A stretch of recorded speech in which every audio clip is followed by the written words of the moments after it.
du mouniste qui ne jure que par Moun. Pour lui, Moun serait le Messie de second avènement, la réincarnation de Jésus-Christ. Bonsoir et bienvenue.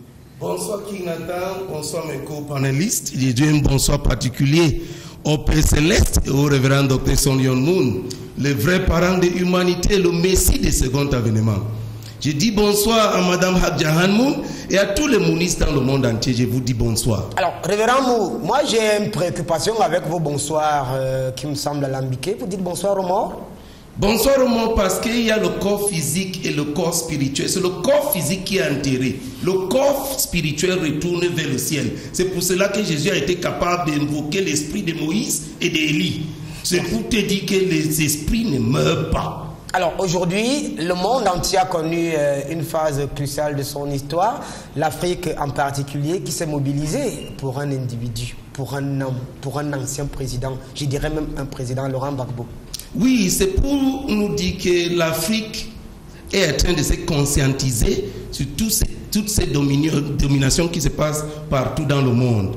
L'Afrique aujourd'hui veut affirmer son indépendance pure, pas seulement une indépendance politique, mais une indépendance économique. C'est pour cela que les Africains qu'ils ont toléré hier, par exemple, quand on égorge Gaddafi, aujourd'hui ils sont en train de se rebeller, de se réveiller pour dire on en est marre de certaines situations.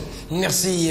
On va accueillir celui-là même qui est le porte-flambeau du sunnisme au Cameroun. Lorsqu'on parle bien sûr de la communauté musulmane, nous avons des chiites et nous avons des sunnites. Baba Moussa de la grande mosquée Chinga qui fait forcément la fierté de ceux qui le regardent à partir d'ici, depuis l'Arabie Saoudite. Bonsoir Baba Moussa, bienvenue. Bonsoir Nathan Amougou, je dis comme ça bonsoir à tous les amis panélistes qui sont là.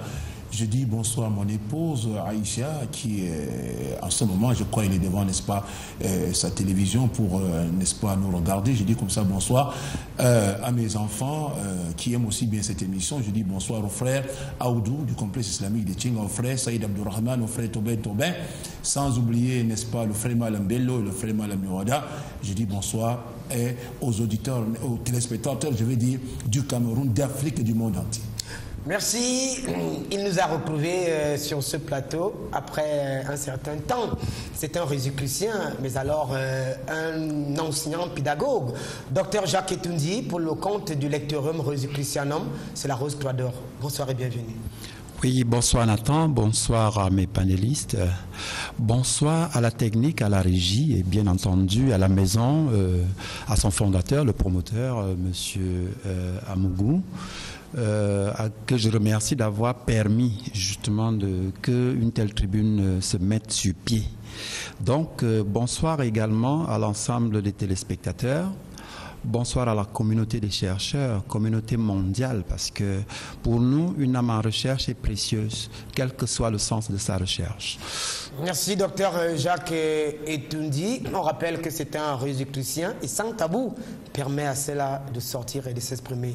Juste à mon extrême gauche, nous avons le 49e Mougra. Lorsqu'on parle de 49e Mougra, il est pratiquement le président du cercle des études du paranormal, le grand maître El Hadj Hamidou Fakir. Bonsoir et bienvenue. Merci, bonsoir Nathan, bonsoir à tous les panels, bonsoir à tous mes pères spirituels du Cameroun, de l'Afrique de l'Ouest, de l'Égypte, du Tibet et de l'Inde, et à toutes mes épouses qui me suivent actuellement. Voilà. Nous allons également dire bonsoir à nos forces de défense, notamment à certains officiers supérieurs qui suivent de très près ce que nous faisons ici. Je pense au colonel Akono Barnabé de l'inspection générale des armées, au colonel Mbala Mbachogo de l'armée de l'air, sans oublier le colonel Eli Bandol et surtout à tous les confrères qui soutiennent le projet Sans Tabou à travers des conseils. Je pense à Jackson Bozo et couple qui regardent naturellement cette émission, à tous nos grands frères de la chaîne nationale qui nous supportent, sans oublier naturellement Prince Boateng qui nous a écrit sur la page Facebook Sans Tabou Vision 4, un footballeur international. On ne manquera pas de dire également un bonsoir à une inconditionnelle de Sans Tabou, Yolande Priska Onkou qui est déjà scotchée. On va prendre une deuxième respiration et on vous revient juste après pour le plat de résistance.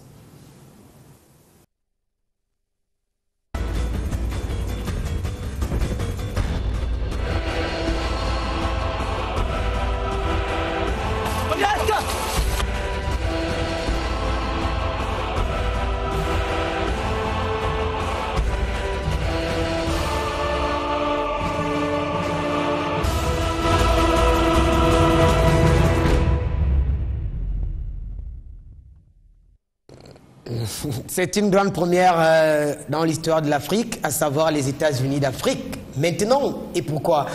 Très bientôt, c'est le thème de la conférence panafricaine qui aura lieu mercredi 5 février prochain à la place Saint-Jésus à l'Omnisport.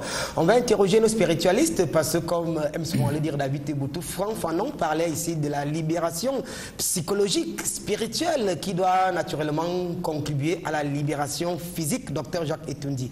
Le panafricanisme, les États-Unis d'Afrique, la machine est mise en marche. Oui, c'est une machine qui se comprend parce que effectivement, dans l'optique de l'évolution spirituelle, il y a un certain nombre d'étapes. Il y a un certain nombre d'étapes qu'il faut absolument gravir. On peut partir de l'individuel à la conscience familiale, de la conscience familiale à la conscience tribale à la conscience nationale. On peut étendre sa conscience au niveau de son continent. On peut l'élever pour l'humanité entière. Et le panafricanisme, à partir du moment où l'Afrique a vécu un certain nombre d'horreurs. Oui, allez-y. À partir du moment où l'Afrique a vécu un certain nombre de frustrations, d'horreurs, et on pourrait dire, on peut les nommer, la colonisation, l'esclavage, etc. Il est normal que dans l'optique de sa reconstitution, l'Afrique, en quelque sorte, pense à se remettre debout, à se libérer de l'oppression qu'elle a vécue. Et pour nous, le panafricanisme se justifie tout à fait. Mais ce n'est pas une façon de dire que les limites de la conscience humaine, même celles des Africains, les limites de cette conscience se circonscrivent à, on pourrait dire, au continent africain. Un mot sur Laurent Gbagbo qui a été jugé aujourd'hui et le procès a journé. Oui, le président Gbagbo, à mon avis, c'est vraiment mon avis qui n'est pas celui qui engage celui de la Rose Quador. C'est mon avis personnel. Je pense que le président Gbagbo représente un individu comme un autre. Il n'est pas plus important que les 3000 Ivoiriens qui sont morts pendant la crise ivoirienne. Et ma conscience, justement, de spiritualiste, fait attention davantage à chacune des âmes qui ont péri pendant ce conflit. Peu en importe la raison, chacune de ces âmes compte. Et aujourd'hui, nous parlons de Laurent Gbagbo, mais qui parlera de ceux qui sont morts jusque-là? Voilà. Alors, s'il fallait établir le jeu des équilibres, en tant que rosicrucien spiritualiste, votre mot, de manière objective et naturellement, la bienvenue, pourquoi pas? Notre point de vue est que nous pensons que chaque âme mérite du respect. Chaque âme mérite du respect, et ce n'est pas parce qu'on s'appelle Gbagbo, ce n'est pas parce qu'on s'appelle tel autre, ce n'est même pas parce qu'on s'appelle, vous comprendrez un peu de quoi il s'agit, ce n'est même pas parce qu'on s'appelle Jean-Baptiste ou qui que ce soit, qu'on mérite plus d'égard que chacune des âmes qui sont sur terre. C'est ça le point de vue de la Rose-Croix. Nous accordons autant d'importance à M. Nathan Amougou, à l'imam de la Baba Moussa qu'à Jésus-Christ. Excusez-nous de le dire comme ça parce que chacun d'entre eux est porteur d'une âme. Ça signifie d'un élément divin. Et c'est cet élément divin qui nous intéresse. Alors, quand il s'agit de personnalités politiques, peu importe le combat qu'elles ont mené, le combat le plus important est celui qui permet aux individus de relever leurs défis terrestres, d'échapper aux divers périls. Mais quand un individu devient héros parce que d'autres sont décédés, ça me pose un problème. Merci. Grand maître, jusqu'ici, vous dites que vous êtes un grand maître. Et moi, je suis un peu offusqué de constater que Laurent Gbagbo reste dans la cage de la Cour pénale internationale. Ici, votre magie en tant que grand mystique, grand maître et même vos confrères n'aident pas l'Afrique. Pourquoi? Bon, vous savez, chacun doit payer les pots cassés. S'il est arrivé que nous tous nous avons constaté qu'il y a eu beaucoup de morts en Côte d'Ivoire, et il est jugé pour les crimes, c'est normal qu'il soit jugé, même si c'est le grand maître qui fait du mal à quelqu'un, on doit le juger. Donc on ne peut pas aller intervenir dans les cas comme ça. Nous voulons intervenir plutôt pour la révolution de l'Afrique dans le bon sens. C'est-à-dire si l'Africain peut comprendre qu'à un moment donné, on peut s'entendre entre nous, on peut faire beaucoup de choses parce qu'il est jugé et c'est toujours les mêmes Blancs qui l'ont armé et qui ont armé encore Ouattara pour que les deux se battent comme ça se passe en Centrafrique. Vous voyez que là-bas, quand les autres se battent, les Blancs sont là pour extraire plutôt les minéraux vrai. En même temps, ce qui s'est passé... Alors moi, la question que je vous pose, ne déviez pas cette question. Maître, pourquoi vous n'entrez pas en action avec vos bagues, vos pouvoirs et tout ce que vous avez comme atout mystique? Non, on ne peut pas. À partir du moment que, même quand tu es maître, tu dois respecter tes institutions. Donc, si un maître aussi comme nous, il commet un acte qui n'est pas correct, même l'État aussi va prendre part sur lui. Merci. Aujourd'hui, comme je vous le disais à l'entame de l'émission, c'est la Bible qui est au centre de nos préoccupations. La semaine dernière ou la semaine surpassée, nous avons parlé de ce pseudo-prêtre exorciste qui a violé une femme. Vous avez suivi le témoignage d'ailleurs de la dame, ici même sur Vision 4 Télévision. Et ce prêtre qui n'a utilisé que la Bible, le Notre Père qui est aux cieux, il peut-être, voilà, d'autres ingrédients. Il a multiplié de l'argent comme Jésus multipliait du pain et des poissons. Nous allons interroger la Bible dans son symbolisme et surtout ses codes et son utilisation. Et sans plus tarder, je vais me retourner vers le Résicrucien qui ont également des travaux le week-end, ce week-end, parlant bien sûr de la Bible. Alors, monsieur le Résicrucien, vous êtes Résicrucien, mais vous vous affirmez souvent chrétien. Et d'ailleurs, j'ai mené mes enquêtes chez vous. J'ai trouvé une grosse Bible ouverte au lectorum Rosicruciano. Oui, la Rose-Croix accorde une grande importance à la Bible. À la Bible, pas en tant que, comme j'ai souvent coutume de le dire, en tant que succès de librairie, mais par rapport à cette concentration d'énergie dans un document, et cette concentration d'énergie essentiellement se rapportant à ce que nous appelons l'enseignement universel, se rapportant à ce que nous appelons la langue sacrée, parce qu'il existe une langue sacrée qui s'est déclinée de manière éditoriale dans des documents comme la Bible, on pourrait dire le Tao Te Ching, la Bhagavad Gita, beaucoup d'autres Bhadotodol, et même dans les contes pour enfants. Vous serez surpris d'apprendre, selon le point de vue de la Rose-Croix, que un récit, un conte comme La Belle et la Bête, un récit comme La Belle au bois dormant, c'est autant de récits initiatiques qui appartiennent à l'enseignement universel. Donc, pour nous, la Bible est un concentré, on pourrait dire un extrait justement de cet enseignement universel. Et malgré ses imperfections, parce qu'il faut en parler, malgré les imperfections de la Bible, elle témoigne quand même d'un courant spirituel et en cela recèle une certaine force. Mais cette force n'est pas la force définitive. Il existe une force plus forte encore que celle de la Bible. Et cette force-là est une force immatérielle. C'est une force qui n'est inscrite dans aucun bouquin de magie, dans aucun bouquin spirituel. Cette force-là, l'homme la porte en lui-même. Merci.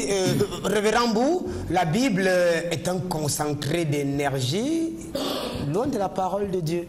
Je veux dire que la Bible, c'est un livre qui révèle tout l'ensemble de l'histoire des peuples choisis de Dieu, et en même temps, ça révèle l'aspect spirituel même que Dieu avait voulu que l'homme puisse être instruit. Parce que la Bible en elle-même est un livre qui veut nous relier à Dieu qui est le créateur du monde.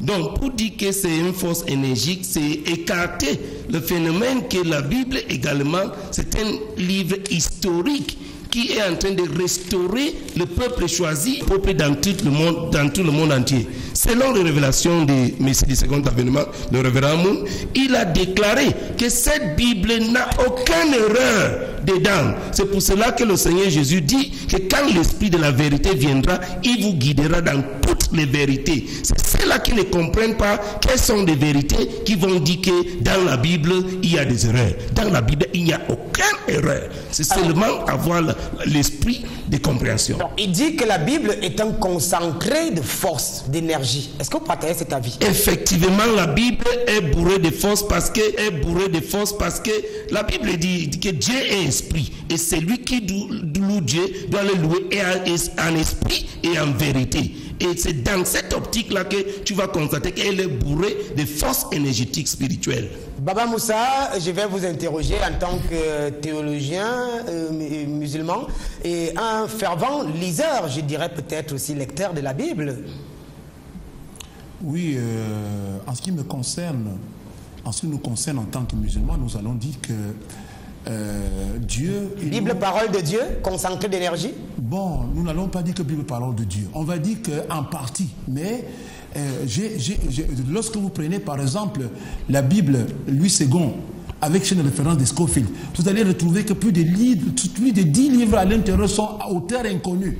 Par exemple, premier livre de roi, on écrit auteur inconnu. Deuxième livre de roi, auteur inconnu. Première chronique, auteur inconnu. Deuxième chronique, auteur inconnu. Il y a beaucoup de livres, même hébreux, on dit auteur inconnu. Comment donc on peut attribuer à Dieu des livres qu'on ne connaît pas les auteurs? Ça, c'est vraiment, je ne sais pas citer Dieu comme quoi. Alors, voilà pourquoi si vous posez la je question... vais vous arrêter, et vous relancer. Vous dites simplement que la Bible est parole de Dieu en partie. Est-ce que ce n'est pas de la malhonnêteté spirituelle, Baba Moussa? Ce n'est pas de la malhonnêteté spirituelle. Pourquoi je dis cela? Parce que dans le Coran, Dieu nous dit qu'il fit révélation à Jésus de l'évangile. Il a révélé à Moïse la Torah. Il a révélé, n'est-ce pas, à David les psaumes. Vous voyez qu'on appelle le Zabour.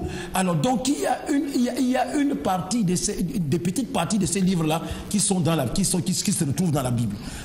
Voilà pourquoi je dis en partie, parce que vous-même vous avez vu que les gens de la Bible, ils ont sorti la Bible à la lettre rouge, c'est-à-dire les parties qui sont censées avoir été dites par Jésus sont en rouge, alors que c'est-à-dire les livres qui sont les plus nombreux, il y a beaucoup de parties qui n'ont pas été dites par Jésus, que la paix soit avec lui. Voilà pourquoi je dis en partie, parce que... Et l'autre partie, c'est quoi? L'autre partie, c'est les paroles des inconnus, c'est les paroles, je vais dire, des personnes qu'on ne sait pas, mais qu'on a attribuées à Dieu. C'est des paroles des chercheurs, on va le dire. Je prends un cas de figure. Luc, n'est-ce pas? Luc, il a été honnête dans son premier livre, au chapitre 1, à partir du verset 1, il dit: beaucoup ayant entrepris de composer un récit des événements de ce qui se sont accomplis parmi nous, tels que nous ont transmis, ce qui étaient auparavant des témoins oculaires.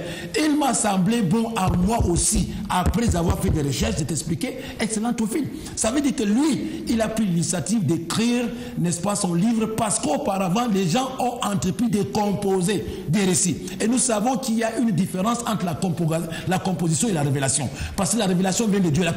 L'investigation, c'est une personne qui se met à faire une investigation.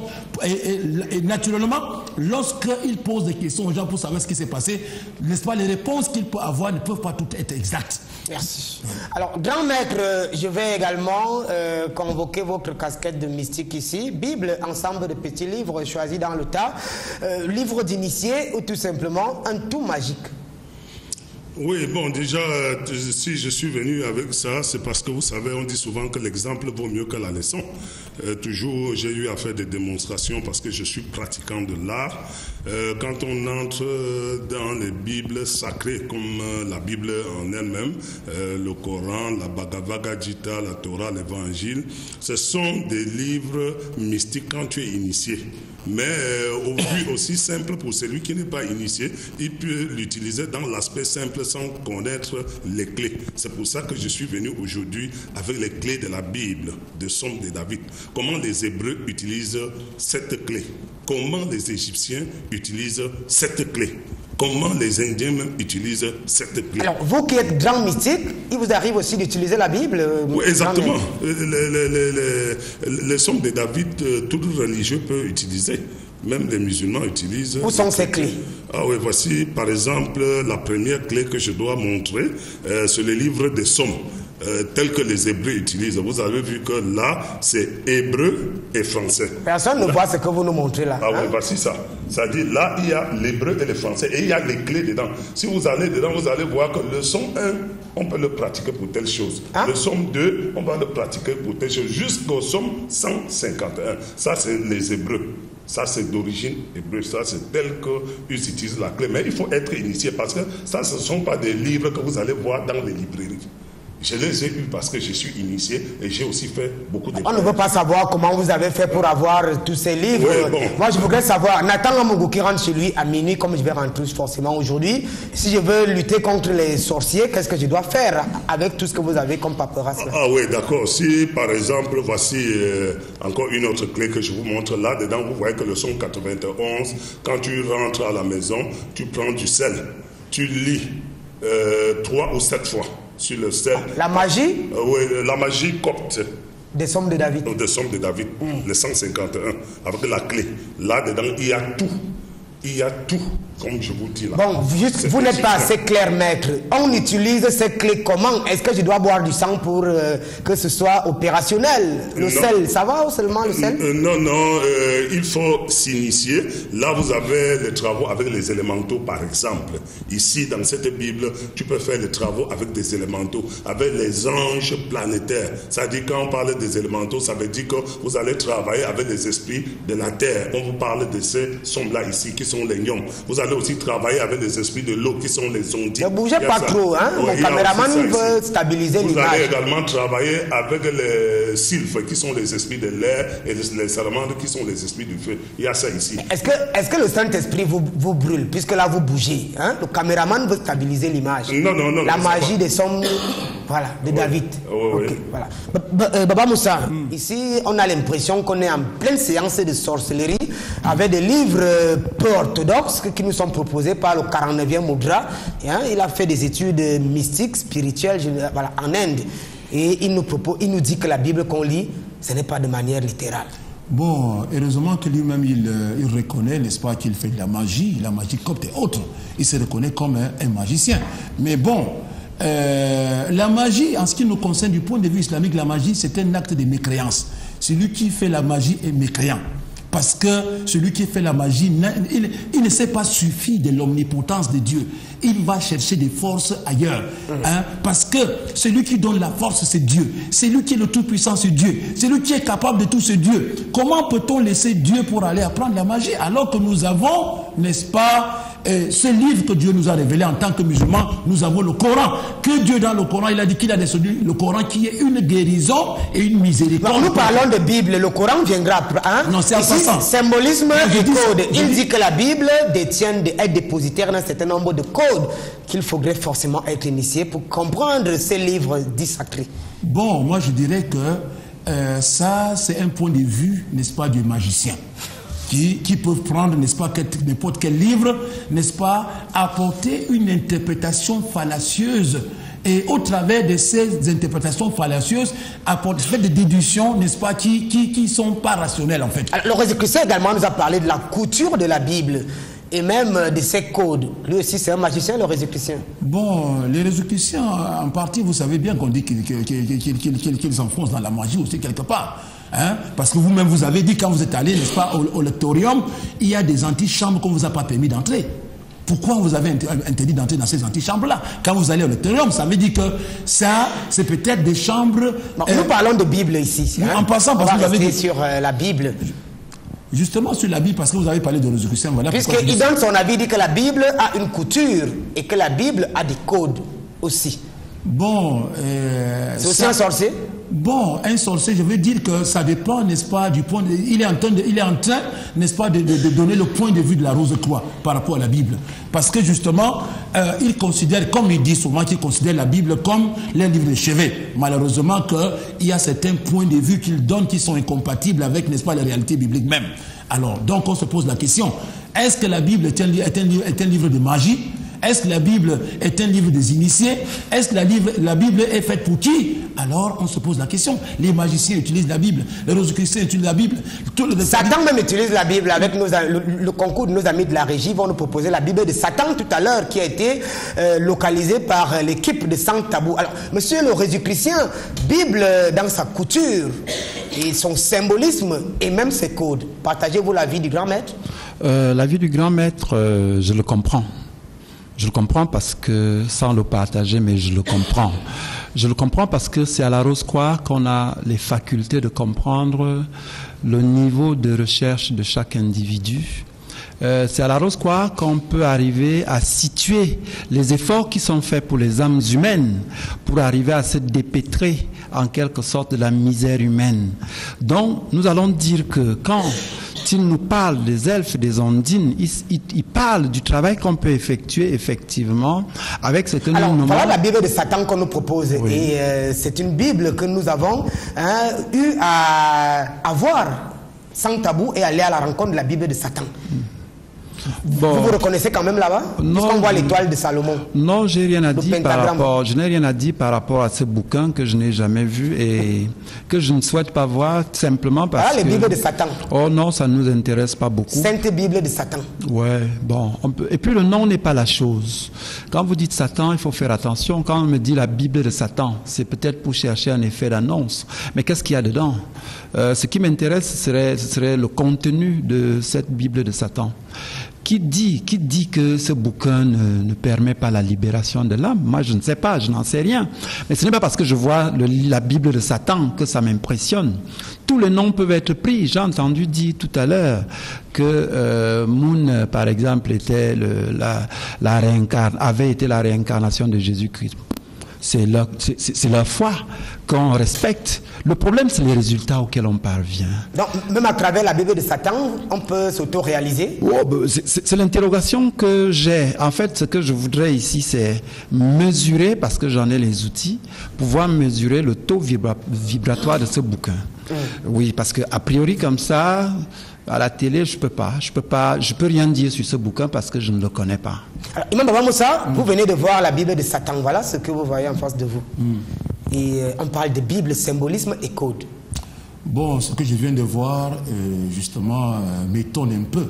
Mais seulement, ça m'amène à comprendre ici que comme Dieu, dans le Coran, il nous a dit que le diable, il est pour nous un ennemi, n'est-ce pas? Et qu'on doit prendre le diable comme un ennemi parce qu'il est en train d'appeler ses partisans pour aller avec lui en enfer. Par conséquent, donc, il va justement altérer des paroles qui semblent être des paroles, n'est-ce pas, cohérentes pour apporter des altérations dans le but d'égarer, n'est-ce pas, les gens pour les amener avec lui en enfer. Donc quand je vois ça, ça m'étonne parce que, mais quelque part, il n'y a pas une seule Bible.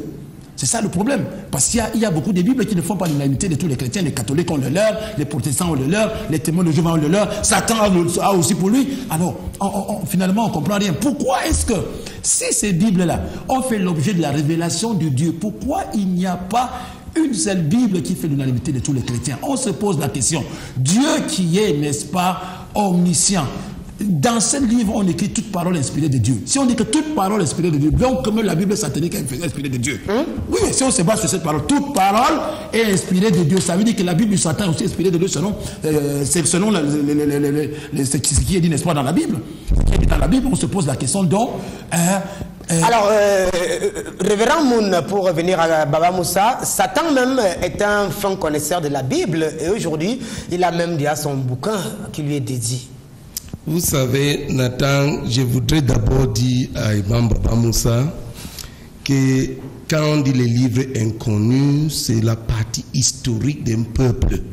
Le peuple Israël avait leur histoire qui est inclue dans la Bible. Mais des révélations des prophètes sont connues que c'est Zacharie, c'est Élie, c'est tous ces prophètes ont dit, mais l'histoire d'Israël aussi est dans la Bible. Il ne faut pas que tu fasses l'amalgame de ces choses-là pour dire que la Bible a un parti mensonge, un parti qui est vrai. La Bible, c'est l'histoire du peuple Israël, en même temps que ce sont des paroles révélées de Dieu. La question que je vais vous reposer est celle de savoir, Satan a utilisé le psaume 91 pour piéger Jésus. Il disait que ses anges viendront le porter pour que son pied n'heurte pas un rocher. Est-ce que lui-même n'a pas été parmi ceux qui ont inspiré les hommes? Effectivement, ce qu'il faut comprendre, King Nathan, dans cet aspect de Satan, c'est pour voir quelqu'un qui a voulu se faire Dieu d'abord. C'est dans cette posture que quelqu'un qui a voulu se faire Dieu, maintenant est capable de donner une image, des messages de Dieu selon... Je vais reposer la question sous une autre forme. Alors, est-ce que ce que Satan disait lorsqu'il tentait Jésus était faux? Était vérifiable, mais on ne doit pas mettre Dieu à l'épreuve. C'était faux ou vérifiable? Était vrai, ce qu'il disait c'est vrai, mais que Jésus puisse mettre Dieu à l'épreuve n'était pas divine. C'est pour cela que Jésus a corrigé Satan qu'on ne fait pas cela. Merci. Monsieur le Résu-Christien, on se rend compte, comme vous le disiez peut-être tout à l'heure, que Satan connaît la Bible et qu'il est même... peut-être qu'il aurait été à la rédaction même de cet ouvrage. Oui, on peut dire que Satan connaît la Bible. Mais de quelle Bible s'agit-il? J'ai bien aimé le propos de M. Baba Moussa tout à l'heure, de l'imam Baba Moussa, parce qu'il a mis en évidence le fait qu'il y ait plusieurs Bibles. Des livres qu'on appelle des Bibles. Et quand on me dit la Bible de Satan, ça ne réfère pas forcément au christianisme. Alors ici, qu'est-ce que c'est que la Bible? Pour vous relancer, oui. La Rose-Croix de manière concrète, puisque moi j'ai vu ce que j'ai vu chez vous, Oui. elle utilise quelle Bible? Nous utilisons la Bible, préférentiellement la Bible de Louis II. Ce n'est pas que les autres ne nous satisfassent pas, mais matériellement, nous utilisons l'édition de Louis II. C'est ce que je peux dire ici. Mais le Rosicrucien, quand il a recours à la Bible de Louis II, pense principalement à la Bible immatérielle. Ça signifie le compendium de tous les enseignements qui figurent de manière immatérielle, invisible, atemporelle dans l'univers, parce que cette connaissance existe. Et à l'école de la Rose-Croix d'Or, effectivement, on enseigne à se relier à ce trésor immatériel qui n'est pas dans un livre. Comme dit la Bible, elle dit « Ne vous faites pas des trésors » là où la teigne peut... Alors, oui, voilà, monsieur le Rosicrucien, oui. Vous êtes très subtil, d'ailleurs très éloquent. Je loue ici votre esprit de diversion peut-être. Je voudrais poser la question, celle-ci, voilà, est-ce que la Bible utilisée là, c'est la bonne pour vous?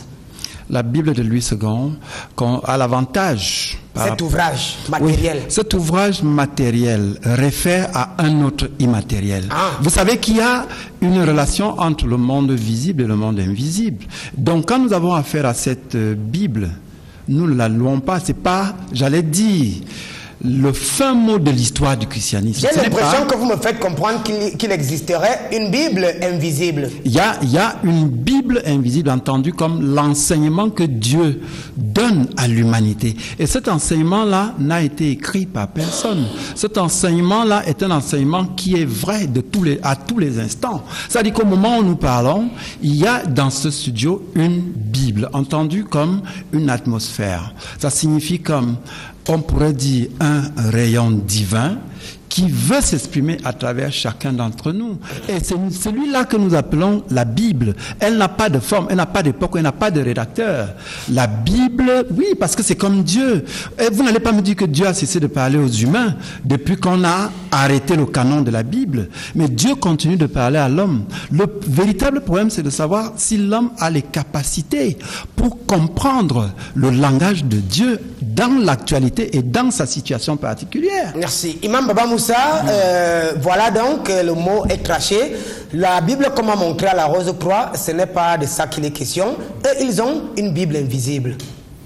Bon, il faut commencer par la Bible visible que vous avez vue là-bas. S'ils ont choisi la Bible de Louis II, c'est parce que, bon, ils ont une préférence pour celle-là, parce qu'il y en a tant d'autres que le Rosicrucien reconnaît, qui n'ont pas le même nombre de livres que Louis II. Et même en ce qui concerne Louis II revu et Louis II révisé, c'est pas la même chose, hein. Louis II revu et Louis II révisé, c'est pas la même chose. Il y a des choses qu'on a diminuées dans certains, qui existent dans d'autres. Alors, maintenant, parler d'une Bible invisible, nous dirons ici que il n'y a pas, c'est-à-dire rien ne peut nous prouver qu'il y a une Bible invisible. Hein? Ça semble être illusoire qu'on pense qu'il y a une Bible invisible que nous ne voyons pas. Que si on dit que c'est invisible, ça dit que personne n'a jamais vu. C'est possible que ce soit une pure imagination que les gens ont fait qu'il y a une Bible invisible. Alors, maintenant, donc, s'il y a une Bible invisible, comment on va faire pour lire cette Bible invisible alors qu'on ne la voit pas? Alors qu'on ne la voit pas, on ne peut pas la lire. Parce qu'elle est immatérielle, parce qu'elle est invisible. Alors, mais celle donc qui est invisible, eux, n'est-ce pas, ils ont choisi, Louis II, comme il a dit, ça c'est leur choix. Mais seulement, ils n'ont pas choisi d'autres, peut-être, pour des raisons avouées ou pour des raisons inavouées, que les autres, n'est-ce pas, peut-être ne sont pas bonnes. Parce que... Alors, Imam Baba Moussa, des érudits reconnaissent quand même en Louis II un homme qui a eu un certain nombre de pratiques peu orthodoxes. Comment expliquer le choix de la Rose-Croix de cet ouvrage? Bon, pourquoi est-ce que si les gens ont reconnu, n'est-ce pas, à Louis II, n'est-ce pas, un fin théologien, mais il y a un problème ici, un problème. Pourquoi? Parce que vous savez... Je parle ici de pratiques peu orthodoxes. D'aucuns estiment qu'il était qu'en 3e degré de la franc-maçonnerie, okay. et qu'il était également homosexuel. Ah, voilà, si les gens ont dit, certainement, ils ont les raisons. Ils ont les raisons pour dire ça. Ils ont certains indices qui les amènent, n'est-ce pas, à déduire qu'il était franc-maçon rosicrucien. Mais simplement, Louis II, pourquoi est-ce que... Parce qu'on révise quelque chose, on corrige quelque chose qui a des erreurs. Parce qu'on peut dire réviser ou corriger d'un livre qui est parfait. Intéressons-nous sur la Bible invisible. Bon, la Bible invisible, comme je l'ai dit tantôt, c'est une Bible qu'on ne voit pas. C'est pas une Bible qu'on peut, n'est-ce pas, de façon claire dire qu'elle existe parce que personne ne l'a jamais vue. Parce qu'on parle, quand on parle de l'invisibilité d'une chose, ça veut dire que personne n'a jamais vu. C'est comme l'invisibilité de Dieu. Personne n'a jamais vu Dieu. Personne ne peut décrire Dieu. Personne ne peut décrire Dieu. Mais en ce qui concerne Dieu, le fait qu'on ne l'a jamais vu et qu'on croit en lui, c'est vraiment c'est vraiment une raison là pour montrer qu'il est... Voilà Holy Bible. Sainte Bible, mais on voit quand même la franc-maçonnerie qui est là. Cette Bible que vous êtes venu avec l'autre jour, voilà ça. Hein? Holy Bible, elle était bleue, non? Sainte Écriture. Voilà. Mais c'est le grand architecte, symbole de la franc-maçonnerie. Alors on va comprendre ici que le diable, n'est-ce pas, n'est-ce pas, il est entré, n'est-ce pas, dans cette Bible-là. Le diable est entré parce que ça, c'est des signes, c'est des signes, n'est-ce pas, des magiciens. C'est des signes, n'est-ce pas, des personnes qui traitent avec le diable. C'est des signes. On met ça derrière une Bible, on ne comprend rien. Mais moi, c'est vrai qu'aujourd'hui, on n'est pas en train de parler du Coran. C'est vrai, on ne parle pas du Coran. On parle de Sainte Bible. Et c'est ça qui est attirant.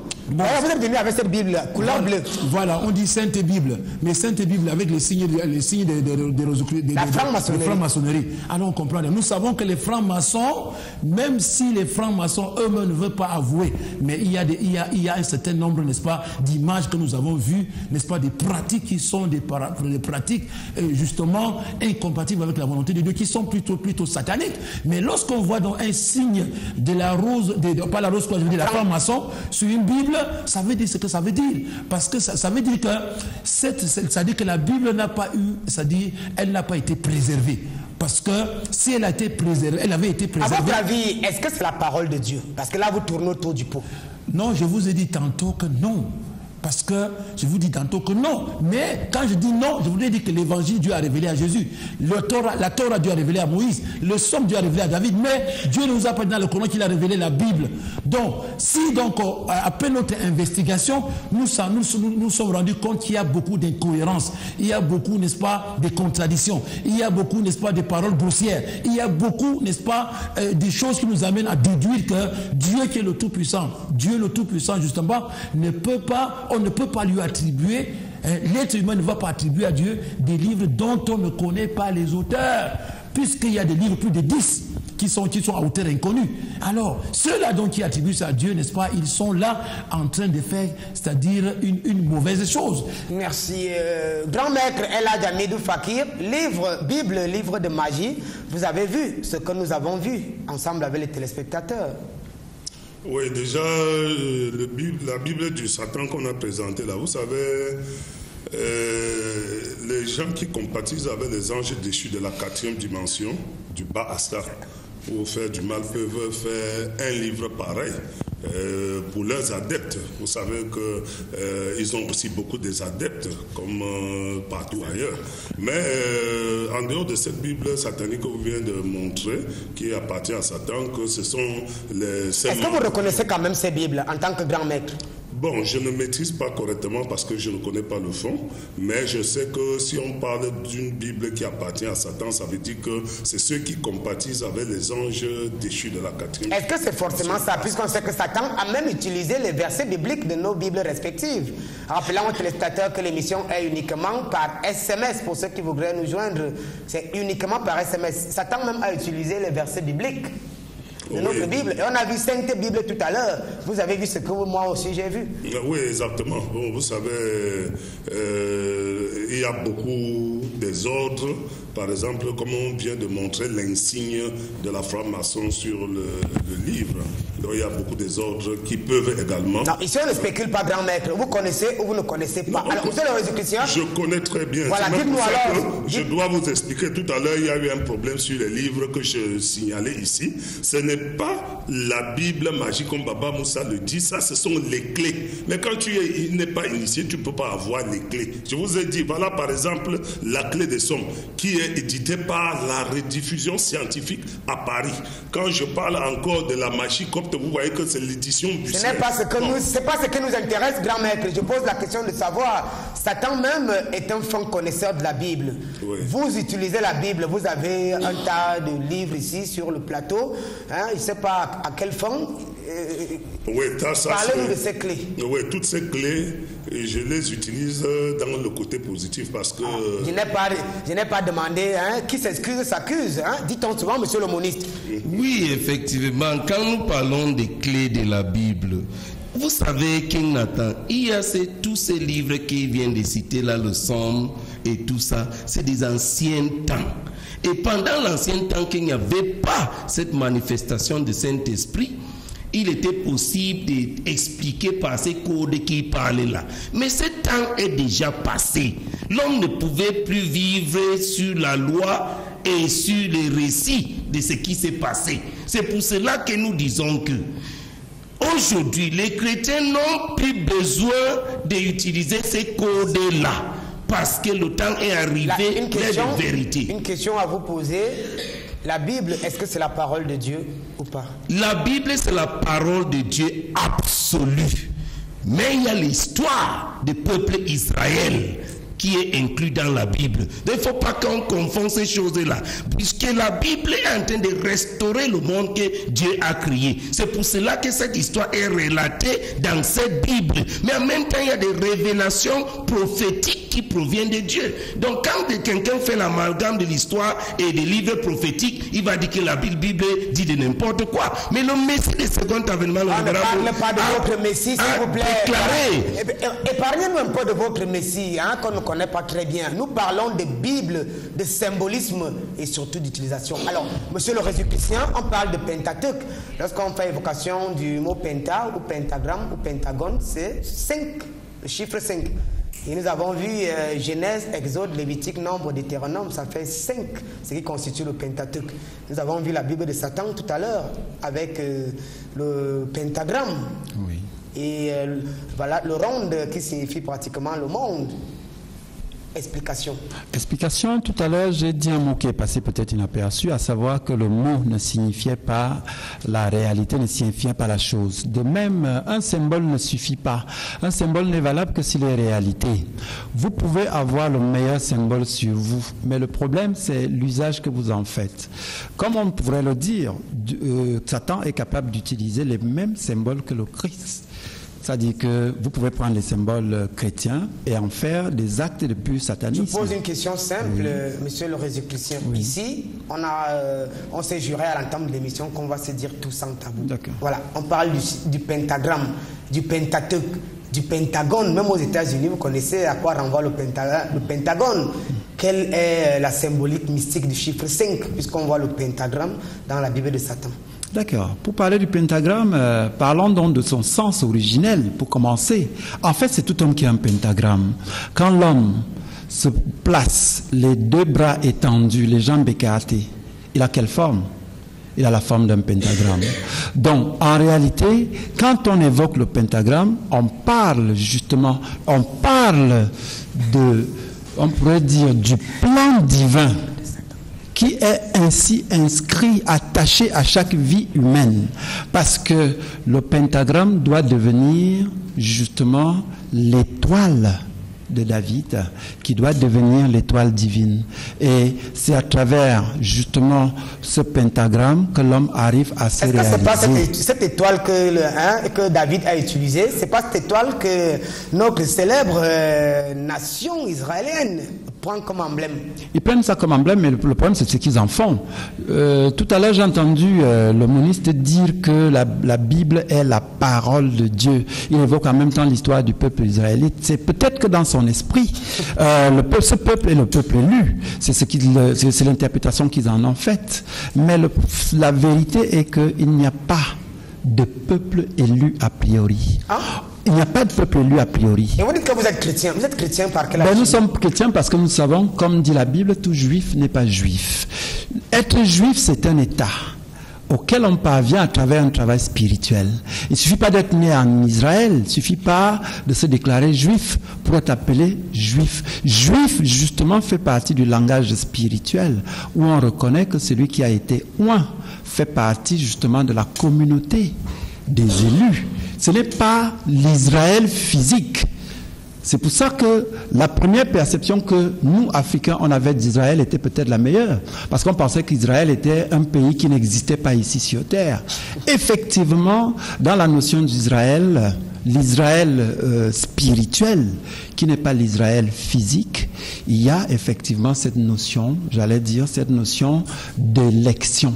Élection par un travail spirituel auquel on s'est livré et qui fait qu'on est devenu un oint, comme Jésus est devenu le Christ quand il a reçu l'onction.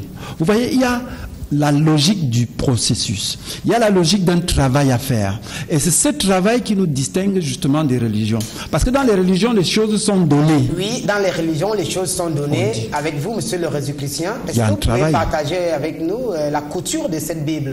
Oui, cette couture, pourquoi on parle de couture? Parce que effectivement, il est désolant de constater que les gens adulent un livre qui a été pendant des années cousu. Le livre que nous avons aujourd'hui, c'est un livre qui a subi un très grand nombre de traductions. Or, dirait-on, tout traducteur est traître. Imaginez le travail auquel se sont livrés les moines quand ils essayaient de traduire de l'araméen au grec et du grec au français actuel. Quels peuvent être en quelque sorte les trésors qui ont été perdus parce que simplement on a voulu transférer un mot d'une langue à une autre sans avoir effectivement la garantie que la traduction rende compte de ce qui est figuré à l'original. Imaginez une langue comme l'araméen qui n'était composée que de consonnes. Comment on peut la traduire dans une langue qui a des consonnes et des voyelles comme le français? Impossible. Alors, quand nous avons par exemple Adam aujourd'hui, originellement nous avons ADM. Mais ADM qui correspond à quoi? Il y avait un kabbaliste ici en studio dont j'aimais bien les interprétations. Il aurait pu nous aider pour cette question. Parce que clairement, la traduction que nous avons de la Bible en son état actuel, et c'est pour ça que je parlais de ces imperfections, n'est que l'œuvre de copistes. On les appelait des copistes et des traducteurs. Alors, est-ce qu'ici on n'a pas un véritable problème avec le mot même Bible? On a un véritable problème parce qu'on ne l'a pas défini. La Bible n'est pas un livre. La Bible n'est pas un livre qui appartienne aux chrétiens. C'est pour ça qu'on peut dire de manière symbolique que la Bible, le Coran est la Bible des musulmans. Ça signifie l'ouvrage de base auquel il se réfère. Et quand nous parlons de Bible, nous parlons de Bible chrétienne, parce qu'il faut préciser cela. Nous parlons de la Bible chrétienne. Ici, je pense que c'est ça le sens de l'émission. Parce que sinon, beaucoup nous arrêteraient pour nous dire, et voici notre Bible, qu'est-ce que vous en faites? Et la véritable Bible, elle a continué d'être découverte. Vous voulez dire aux téléspectateurs qu'il existe d'autres Bibles? Il existe d'autres textes, les évangiles apocryphes notamment, mais aussi les écrits de Nag Hammadi qui ont été découverts. Vous voyez là devant vous, Holy Bible, ça veut dire en français simple, Sainte Bible. Et vous voyez le G, le compas et l'équerre, c'est la franc-maçonnerie. Il s'agit de la Bible, il ne s'agit pas de la Bible éternelle. Parce qu'il y a, je vous dis, je reviens dessus, la Bible invisible. Baba Moussa s'est fourvoyé là-dedans tout à l'heure parce qu'il essayait de dire qu'il y a bien une Bible invisible, mais bon, si elle est invisible, qu'est-ce qu'on peut en faire? En même temps, on nous disait que Dieu est invisible, mais il travaille quand même avec Dieu. Je pense que ça a été une contradiction flagrante. Mais bon, c'est pas ça le propos.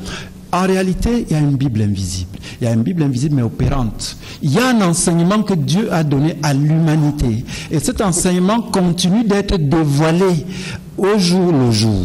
Au moment où nous parlons, Dieu parle actuellement. Pourquoi on a pensé que Dieu n'avait parlé que jusqu'à la fin des années de l'an 1 où Jésus serait né ou quelque temps après seulement? Qu'est-ce que Dieu fait depuis ce temps-là? Quelle est la suite justement de cette Bible-là qui s'est arrêtée historiquement quelque part? C'est pour ça qu'il est important de croire en la Bible invisible, parce que c'est la seule vraie. C'est elle qui n'est pas l'œuvre du copiste. C'est elle qui ne trahit pas. Cette Bible que nous avons à l'état actuel est une Bible imparfaite et donc une Bible traîtresse. Merci beaucoup.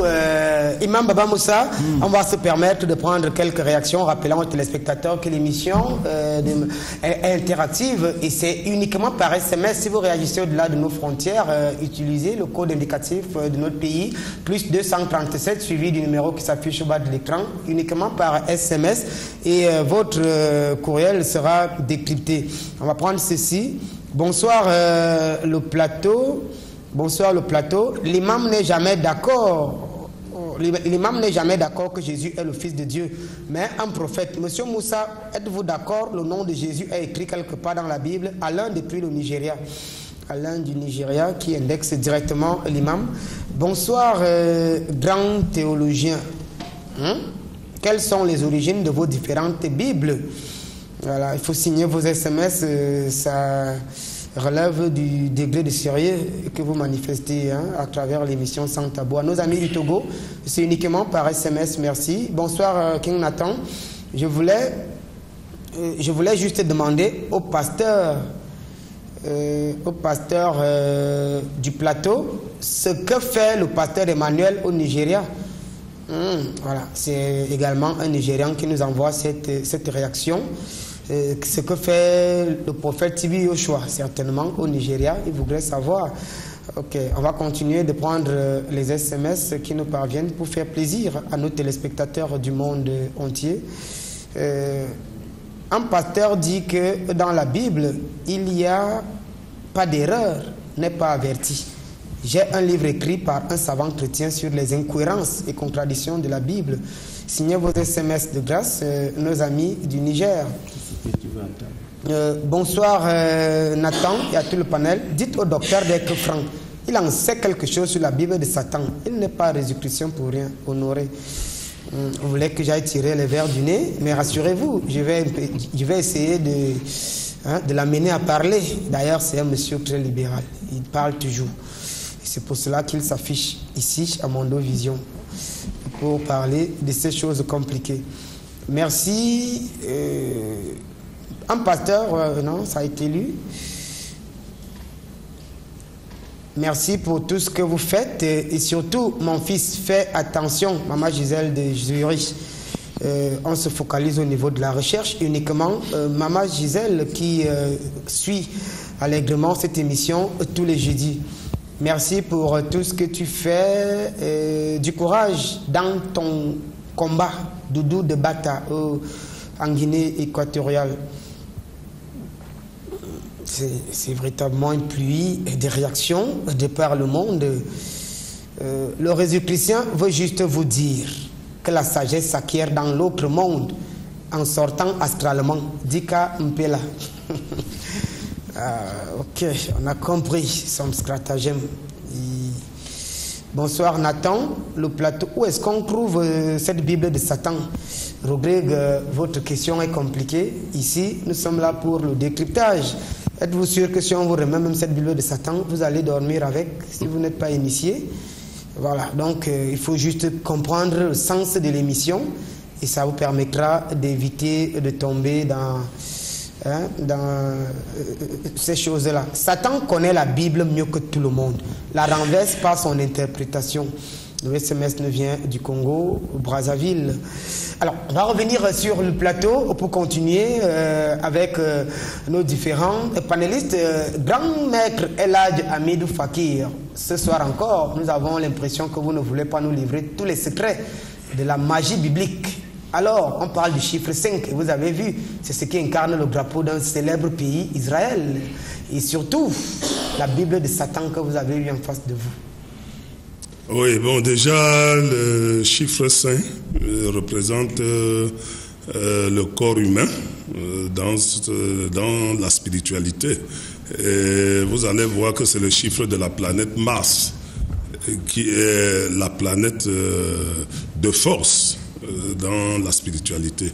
Donc, ce qui fait que le pentagramme représente l'être humain avec la force, qui a le pouvoir. C'est ça le rôle du pentagramme. Mais quand on entre dans la spiritualité profonde, cet pentagramme que vous voyez là, vous allez voir qu'il y a les représentations de cette planète sur ça. Donc ça reforme comme ça l'être humain en entier et toute la semaine en entier également. C'est pour ça que vous avez vu que sur Tétragrammaton, il y a les 7 signes planétaires de 7 jours de la semaine. Donc c'est ça le pentagramme et son rôle. Le pentagramme et son rôle. Alors, l'étoile de David est caractérisée par le pentagramme. On retrouve la même chose dans le drapeau de l'Israël. Oui, parce que c'est l'étoile de la force. C'est le chiffre 5 qui est la planète Mars. Donc, Satan utilise donc les mêmes armes que vous. Oui, mais quand on est initié, on sait comment on va repousser Satan. Parce que même avec les élémentaux, Satan ne s'en sort plus en ce temps. Merci. Baba Moussa, voilà qui est dit ce soir. Nous sommes dans un jeu des équilibres spirituels, intellectuels et même intelligents. Alors ici, le grand maître vient d'accoucher. Moi, je voudrais dire qu'il y a quelque chose qu'il ne dit pas. C'est-à-dire, on ne peut pas faire la magie sans le diable. On ne peut pas faire la magie sans le diable, c'est pas possible. Parce que les djinns avec lesquels nous dialoguons, quand on parle avec les malades, ils disent qu'on ne peut pas faire la magie, on ne peut pas faire la sorcellerie sans les djinns. Sans les djinns. Et les djinns, n'est-ce pas, qui sont de la même essence que le diable. Donc, lorsque je vois, par exemple, Elej Fakir avec tous ces livres-là, moi, je ne sais pas si ces livres-là ont fait... Vous regardez quand même le pentagramme là, c'est de ça qu'il est question. Là, nous sommes dans un célèbre pays du monde. Oui, nous regardons le pentagramme. Ça, c'est justement... Pentagone. C'est un signe mystique. C'est un signe mystique pour les magiciens initiés. Ils savent, n'est-ce pas, de quoi il s'agit là-bas. Alors, David était-il initié puisqu'il utilisait cette étoile qu'on retrouve... David, c'était un messager de Dieu en ce qui nous concerne. David, c'était un messager de Dieu. David n'était pas un magicien. David n'était pas un sorcier. David, n'est-ce pas, n'était pas justement dans ces choses-là. Et moi, je ne crois même pas que David, n'est-ce pas, les psaumes qu'il a reçus de la part de Dieu avaient besoin, n'est-ce pas, des clés mystiques. Non, ça va pas besoin, n'est-ce pas, des clés mystiques. Vous ne comprenez pas ou vous ne croyez pas. C'est parce que je suis imam, je suis imam et, n'est-ce pas, je crois que Dieu a révélé, n'est-ce pas, à David les psaumes, et Dieu, justement, ne peut pas révéler à David les psaumes en donnant les clés magiques. Parce que Dieu est contre la magie. Il dit que la magie, n'est-ce pas, est un acte de mécréance. Dieu ne peut pas. C'est comme par exemple si on nous disait, on nous disait aujourd'hui que nous avons le Coran, que Dieu a révélé au moment avec la magie. Non, nous disons que ça, ce sont des livres que des gens, ce sont les mystiques, n'est-ce pas, qui travaillent avec le shaitan. Ils se sont mis dans les coins, ils ont écrit leurs clés. D'accord, merci. Révérend Bou, avec vous, on a beaucoup parlé et vous n'avez pas beaucoup réagi. Nous entrons dans les méandres même de la Bible. On parle du Pentateuque, ça veut dire les 5 premiers livres de la Bible. Il paraît que c'est là où ces 5 premiers livres sont dépositaires de toute la charge archétypale qui accompagne le livre. Le chiffre 5 n'est pas divin. Parce que les chiffres qui sont divins, c'est le chiffre 1, le chiffre 2, le chiffre 3, le chiffre 4, le chiffre 7, le chiffre 9 et le chiffre 10. Pour se limiter à cela. Parce qu'on va voir qu'à partir du chiffre 1, il est venu chiffre 2. Parce que Dieu créa Adam et Ève. Voici chiffre 1 qui naît chiffre 2. Qu'il y a maintenant, Dieu, Adam et Ève devient chiffre 3. Donc cette étoile de David qu'on nous présente, c'est l'étoile de Satan. Effectivement, il y a une évolution qui devrait se naître pour l'accomplissement. Parce que le temps de David est en train d'évoluer vers l'accomplissement. C'est comme Dieu a créé pendant... Non, écoutez, Dieu a créé pendant 7 jours. Il a créé le 6e jour, le 7e jour. Cette chiffre 7 a une importance capitale. Ce n'est pas au hasard que le chiffre 7 est dans la Bible. Donc le chiffre 5 n'est pas utilisé dans la divinité. C'est satanique. C'est satanique. Merci. On va prendre une transition, ça carbure dans ce studio et c'est mystique et c'est religieux et c'est spiritualiste. Mesdames, messieurs, vous êtes bien et bien scotchés sans tabou. Le temps s'arrête sur Vision 4.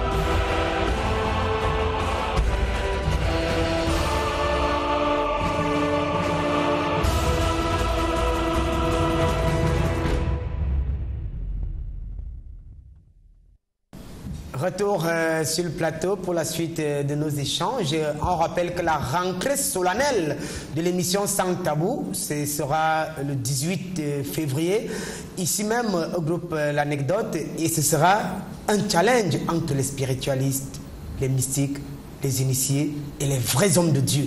Vous aurez vos cartons d'invitation et attention, les téléspectateurs seront également conviés. D'ailleurs, la bande-annonce passera en boucle. Et on vous annonce également le grand retour du Korkotongo Arbogaz Vizengo, qui a été réclamé dans toutes les émissions crédibles de Vision 4 Télévision. Korkotongo Arbogaz Vizengo sera naturellement des vôtres à partir de la semaine prochaine. On va accueillir un mystique, celui-là qui a des enfants dans l'autre monde. Il a des femmes dans d'autres plans subtils. Il navigue entre la matière dense et surtout les mondes parallèles. C'est Dr Abana. Bonsoir et bienvenue, Dr Abana. Bonsoir Nathan Mougou, bonsoir à tous nos fidèles auditeurs, bonsoir à tous ceux qui nous suivent, bonsoir ma charmante épouse Fatimatou et Abiba qui viennent de donner naissance à une jeune petite fille et à celle du monde invisible où j'y étais qui a aussi donné 2 enfants. Hein? Celle du monde invisible ont donné 2 enfants. Est-ce qu'on peut avoir les noms de vos femmes dans le monde invisible? Non, il n'y a pas tout, c'est des codes, il n'y a pas certaines choses, je ne peux pas dire certaines choses ici. Vous avez quand même eu 2 enfants avec elle? J'ai des enfants là-bas, pas un seul, j'en ai beaucoup. D'accord, merci. On parle de Bible et vous avez vu dans ce studio les Bibles allouées à Satan et même celles que nous utilisions, voilà, les chrétiens habituellement, hein, vous avez vu. Holy Bible, ça veut dire Sainte Bible, mais entachée de code maçonnique.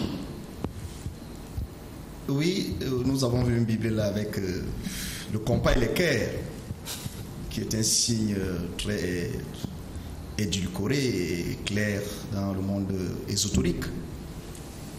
Et quand nous parlons de la Bible de Satan auquel nous voyons avec le pentagramme, sauf si peut-être les gens ne comprennent pas. Vous savez que nous sommes dans un monde où on parle de la spiritualité. Nous ne sommes pas dans la virtualité. Donc dans l'ésotérisme profond, la Bible elle-même, elle a un côté caché. La Bible elle-même est ésotérique. Même que ce soit dans la virtualité, même sur ce que nous sommes en train de lire, elle est très ésotérique. Et la Bible d'abord que nous lisons, que ce soit quelle qualité de Bible, en commençant par la Genèse, la Bible est conçue sur un arrière-plan mystique, ésotérique. Donc quand on parle de la Bible de Satan, je vois les gens ont peur de se prononcer. Ça existe, j'en ai lu beaucoup. Il y a la Bible même de l'enfer. Donc, qui est identique à la même Bible que les gens sont en train de lire. Il ne faut pas faire que les gens... La Bible que vous voyez qu'on a écrit, la Bible satanique, elle n'est pas différente de la Bible que les protestants, les catholiques lisent. Oui, c'est presque la même chose. Mais le problème est qu'à l'intérieur, il y a une problématique ésotérique. Parce que là, maintenant, dans le symbolisme de la Bible satanique, c'est les pratiques ésotériques. Vous êtes sans ignorer que dans toutes les religions... Alors, voilà, est-ce que je peux comprendre par là que c'est pratiquement la même Bible que les chrétiens utilisent, mais qui intègre ce nombre de pratiques? C'est la même Bible. Moi, je suis historien. Même tous ceux qui sont là, dans la salle, quand il y a beaucoup de... Il y a beaucoup de traductions. Mais la Bible originelle, c'est ce qu'on appelle la Vulgate. La Vulgate est au Vatican. Il y a une Bible qu'on appelle la Vulgate. La Vulgate, c'est le livre le plus important de la Bible, qui est très authentique, qui n'est pas à la portée de n'importe qui. Vous savez par exemple que c'est Saint Jérôme qui a traduit la Bible. C'est un moine au 4e siècle. Qui a traduit la Bible, ces livres, qui a traduit la Bible de l'hébreu en latine. Lorsqu'il a traduit la Bible de l'hébreu en latine, on ne lui a même pas accepté de... Il a dit, mais ce que je suis en train de dire, c'est pas ce que vous êtes en train d'écrire. C'est pour ça que vous allez voir que dans le monde ésotérique, le pape Honorius a été celui qui a soutiré encore certaines choses dans la Bible, comme les pratiques que Moïse faisait. On va vous dire la Bible de Moïse. Donc ça veut dire... Voilà, cette Vulgate oui, qui est là, c'est ça. parce que nous, on a tout prévu. C'est ça que j'ai dit. Donc, quand vous prenez la Vulgate, vous allez voir que c'est très authentique. Et à l'intérieur de ces livres, on a soutiré certaines choses qui regardaient l'ésotérisme. On va vous dire, par exemple, que Moïse a fait... Il a envoyé la grêle, on ne vous dit pas ce qu'il récitait. Alors le pape Honorius avait soutiré toutes ces choses qui concernaient l'ésotérisme dans la Bible et qui ne devaient être rien qu'aux seuls initiés. Donc la Bible satanique existe bel et bien, mais elle n'a pas une différence entre les versions Saint James ou bien les Louis II que les gens lisent. C'est presque les mêmes choses. Mais seulement qu'à l'intérieur de la Bible, il y a des pratiques ésotériques. Ça veut dire que tel verset peut donner telle réalisation, tel verset peut donner telle réalisation. C'est la différence entre les deux Bibles. L'autre, c'est la littérature. L'autre, elle est ésotérique. Ça veut dire que c'est un livre, quand tu lis, il y a des choses qui se réalisent. Merci. Imam Baba Moussa, la Vulgate, voilà ce que nous voyons ici. Nous ne sommes que là pour permettre au monde entier de connaître la vérité. Bon, la Vulgate, c'est l'une, n'est-ce pas, je vais dire, de nombreuses Bibles qui existent. Mais elle fait partie, n'est-ce pas, des premières Bibles. Elle fait partie des premières Bibles, la Vulgate.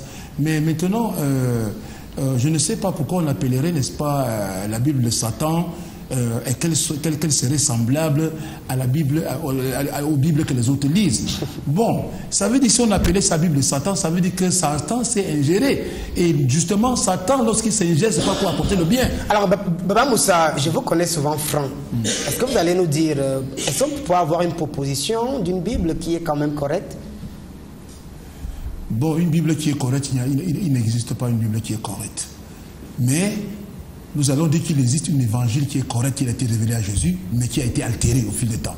Il existe, n'est-ce pas, une Torah qui a été révélée à Moïse, qui fut altérée. Est-ce qu'il y a une Bible qui est correcte? S'il y avait une Bible qui était correcte, il y aurait, n'est-ce pas, unanimité sur tous les chrétiens du monde avec celle qui était correcte. Chacun choisit. J'ai pris un cas de figure. Je me suis trouvé dans un village en train de faire de la prédication. Alors, là devant moi, il y avait des chrétiens, il y avait le catholique, il y avait le protestant, il y avait le témoin de Jéhovah et tout cela. Bon, j'ai posé mes multiples Bibles pour leur demander où est la Bible qui est bonne ici. Le catholique a ramassé très rapidement, n'est-ce pas, la Bible de Jérusalem, il a dit que c'est celle qui est meilleure. S'il dit que c'est celle qui est meilleure, ça veut dire que les autres ne sont pas meilleurs pour lui. Là, le protestant a pris Louis II, il a dit que c'est celle qui est meilleure. Le témoin de Jéhovah a ramassé la tradition du monde nouvel, il a dit que c'est celle qui est la meilleure pour lui. Bon, maintenant, alors on se retrouve là devant les Bibles. Où est la Bible? Donc, si vous posez la question de savoir quelle est la Bible qui est bonne, je vous prends par exemple les gens de Philippe Kakou, ils disent que la bonne Bible c'est Darby.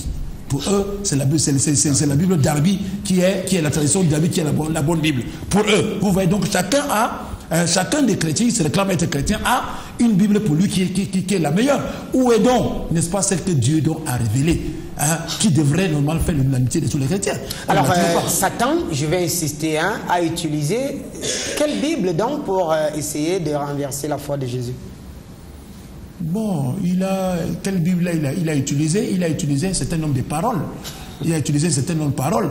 Je ne peux pas le dire de façon claire qu'il a utilisé telle ou telle Bible. Ça fait partie du domaine. Il ne faut pas avouer des choses qu'on n'a pas vues. Quelle Bible il a utilisé? Je ne peux pas le dire ici si je dis que je connais ce que je mens. Mais ce qui est sûr, c'est qu'il a utilisé des paroles pour essayer, n'est-ce pas, d'égarer Jésus, on va le dire. Parce que son but, c'était d'égarer Jésus. Mais ce qui est paradoxal ici, c'est que pour ceux-là, justement, qui disent que Jésus est le Fils de Dieu, que Jésus serait même Dieu, comment se pose la question, comment une créature de Dieu, parce que Satan est une créature parmi les créatures de Dieu, c'est Dieu qui l'a créé, parce qu'en ce qui nous concerne, Dieu le caractère de toutes choses. Il n'y a pas une chose qui existe sans que ce soit Dieu qui est le créateur. Merci. Dans Maître Elhadj Hamidou Fakir, droit au but, on aimerait savoir quels sont les passages qu'on peut réciter pour envoyer le mal vers quelqu'un, pour faire du mal à quelqu'un, puisque vous avez les codes. Bon, déjà avant d'arriver, vous savez, on fait cette émission pour aider le monde entier.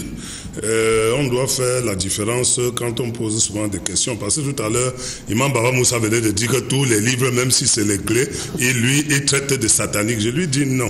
Quand on n'est pas initié, on ne doit pas être contre ceux qui sont initiés. Parce que il faudrait que Nathan prochainement, qu'on organise une émission qui concerne la magie. Qu'on fasse des différences entre la magie. Parce que même celui qui travaille, par exemple, avec les anges de lumière pour aider l'humanité, il est condamné. Vous n'allez pas faire l'apologie de votre science. Je vous pose la question de savoir ici, quels sont les textes que je peux lire pour foudroyer ce qui me dérange de manière pratique? Non, on ne peut pas donner ce genre de secret sur le plateau parce que ça, c'est ceux qui travaillent avec les anges déchus de la 4e dimension. Donnez-moi même le livre, donnez-moi le livre sans clé. Nous sommes à 100 tabous. Si vous cachez, c'est que vous n'avez pas votre place ici. Non, par exemple, ceux qui veulent travailler pour le mal, ils compatissent avec Lucifer, avec Belzébuth, avec Astaroth, Roi-Duc, Asmodée, Satanaël, Python, Lusbel. Bon, ça, ce sont les anges déchus de J'ouvre quelle partie ou quelle page de la Bible pour essayer de rentrer en contact avec... Non, il n'y a pas ça dans la Bible directement. Il faut que